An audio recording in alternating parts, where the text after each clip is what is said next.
Selamat sore teman-teman, kali ini berjumpa lagi dengan saya. Saya kali ini akan membahas tentang bak truk.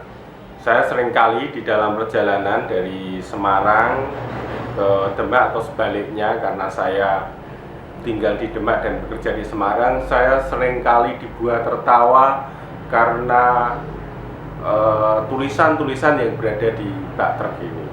Bagi saya kadang sangat kreatif, menggelitik gitu. Saya pernah misalnya mendengar, membaca tulisannya gini, Mama keren Papa Rakopen, atau Papa keren Mama Rakopen pada waktu itu. Saya berpikir ini ada apa ini? Saya kemudian mencari makna di dalam tulisan-tulisan di bak truk itu. Papa keren Mama Rakopen. Ada apa dengan ini? Gambarnya seorang perempuan, di situ tidak terurus gitu ya. Di situ ada hubungan laki-laki dan perempuan, tentu saja. Hubungan laki-laki dan perempuan. Hubungan suami istri, gitu ya. Rakopen itu seringkali uang belanja suami dibelanjakan ke orang lain, tidak ke istri. Oke. Saya akan membahas itu satu persatu. Tidak semuanya, untuk kali ini hanya ada beberapa slide, beberapa bak truk, gambar bak truk yang akan kita bahas. Isinya macam-macam teman-teman. Ada yang misalnya isinya tentang nasihat, misalnya ini, nerakaku bukan urusanmu, surga bukan tentu jadi tempatmu. Terus jangan suka urusan orang lain. Nah, jadi di situ menggambarkan tentang nasihat ya, bagi orang-orang tertentu yang suka mengurusi urusan orang lain. Ada motor lewat, abaikan. Nah, ini seperti grundelan begitu ya. Jadi isi di dalam bak truk itu macam-macam. Ada yang nasihat, ada kenakalan, ada tentang perselingkuhan, ada hubungan suami istri dan macam-macam. Oke, kedua, saya ada tulisan di atas, Anda bisa lihat, New Fair the Me is 3. Anda kalau membacanya dengan bahasa Inggris yang pasti bahasa Inggris yang benar, pasti Anda bingung cara mengartikannya. Di situ ada, padahal maksudnya nyupir, ya, tulisannya nyupir demi istri, nyupir demi istri, tapi ditulis menggunakan seolah-olah bahasa Inggris. Terus kemudian ada lagi, misalnya ini, ora iso pisah karo HP, pisah karo bojo malah iso, waspadalah. Jadi banyak orang, di situ ada tulisannya, banyak orang yang hidupnya berantakan karena dia terlalu asik dengan HP-nya, dia tidak asik dengan istrinya, tapi dia malah betah dengan HP. Kenapa HP? HP itu bisa saja orang lain yang di sana berkomunikasi dengan orang lain. Itu hubungan suami istri. Oke. Ini ada nasihat, ya, istighfar untuk masa lalumu, bersyukur untuk masa sekarang, dan berdoa untuk masa depan. Nah, ini nasihat. Nah, jadi meskipun di bak truk, di situ juga ada banyak pesan-pesan, banyak nasihat yang bisa kita pelajari, yang bisa kita runut dan kita ikuti. Nah, ini menggelitik ini teman-teman. Ngebut adalah ibadah. Ngebut kok ibadah, maksudnya gimana? Semakin mengebut semakin dekat dengan Tuhan. Maksudnya kalau ngebut, maka nanti kemungkinan juga akan mati, maka dekat dengan Tuhan. Menggelitik ini, menggelitik, nakal dan menggelitik.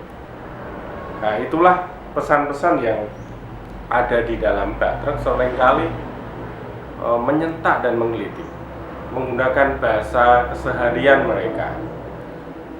Seringkali saya mendapati misalnya dalam truk yang berbeda tulisannya sama dengan desain yang berbeda. Itu ya begitulah, ketika sesuatu menjadi viral maka banyak yang meniru. Nah, ini ada sesuatu yang menarik lagi. Selingkuh boleh saja asal rasa sayang sama istri jangan sampai hilang. Jadi katanya begitu, kata di bak truk itu gitu. Jadi selingkuh itu boleh asal rasa sayang pada istri bisa hilang. Apakah benar bisa begitu? Tidak selingkuh tapi kita tetap sayang dengan istri? Oke, tanya saja sama yang membuat itu. Nah, ini ada yang sesuatu yang menggelitik lagi. Meski aku gagal membuka hatimu, tapi setidaknya aku pernah membuka resletingmu. Wah, ini bahaya, ini bahaya, ini sangat bahaya ini. Pasti menjurus ke sana gitu ya. Pasti menjurus ke tempat tidur, ke ranjang, mata ke ranjang. Kata Remi Silado, ranjang itu bukan keranjang, itu keranjang tapi ke ranjang, ke spasi ranjang, tempat tidur maksudnya. Jadi mata keranjang itu mata yang selalu ke tempat tidur. Oke, ternyata Mbak Nana Najwa Shihab itu juga menjadi bahan gambar di bak truk. Di situ tulisannya police woman, polisi perempuan katanya. Kenapa orang-orang bak truk ini menganggap bahwa Najwa Shihab itu adalah seorang polisi perempuan? Ya karena dia selalu mencari kebenaran, ya mungkin ya maknanya begitu. Mungkin Najwa Shihab adalah orang yang selalu mencari kebenaran, menelisik yang benar yang mana, memisahkan antara yang hoak dan yang tidak. Gitu pembahasan bak truk kita untuk kali ini. Tentu saja masih banyak sekali pesan-pesan di bak truk itu, masih sangat banyak dan macam-macam. Kita bisa belajar dari sana. Ada kenakalan di sana, ada pesan di sana, ada kenakalan tentu saja dengan bahasa mereka. Dulu kita pernah melihat bak truk banyak tulisannya tentang Isenak Zaman Kuto gitu ya. Isenak Zaman Kuto itu dengan gambar Soeharto. Karena apa? Bak truk pada saat ini dan masa lalu itu sebagai perumpamaan, sebagai wakil bahwa ini adalah bahasa rakyat, ini adalah membahasakan rakyat. Jadi ketika sesuatu ditulis di dalam bak truk itu seolah-olah bahasa rakyat, ini suara rakyat. Itu kenapa? Karena truk adalah simbol pekerja, truk adalah simbol rakyat. Ada motor lagi, abaikan. Saya akan melanjutkan itu tentang pesan bahwa apa yang tertulis, gambar yang tertulis biasanya gambar perempuan cantik. Nisa Sabian juga bermunculan di bak truk, bahkan Miyabi juga muncul di bak truk dengan tulisan yang kadang serono, kadang vulgar, kadang ya macam-macam. Itu pesan gitu ya, itu pesan. Dan bak truk adalah media orang bawah tentu saja, sopir truk tentu saja. Maka di situ ada misalnya jangan mengaku cantik kalau belum menjadi suami sopir truk gitu ya, pembelaan atas sopir truk. Jadi itu adalah sebuah pesan yang kemudian pesan itu representasikan sebagai pesan orang bawah. Maka ketika pesan-pesan itu bermunculan di Bak-Trek, maka seolah-olah itu muncul dari kalangan bawah. Maka ketika gambar Soeharto muncul di Bak-Trek, kemudian isi enak zamanku, seolah-olah itu adalah suara rakyat bawah yang merindukan kehadiran pemimpin sebagaimana Soeharto. Kemudian ada jawaban-jawaban itu lucu sekali tentang Soeharto itu. Terus kemudian ada gambar putih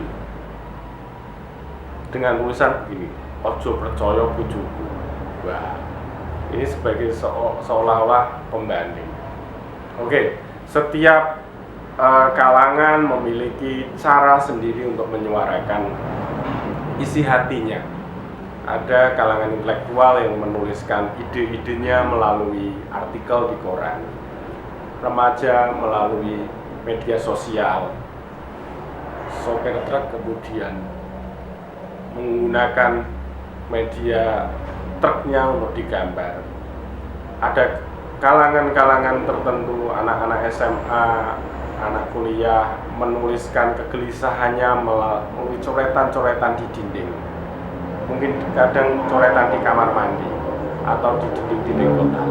Itu semua adalah pesan yang patut kita baca dan kita pelajari. Ada apa di balik itu?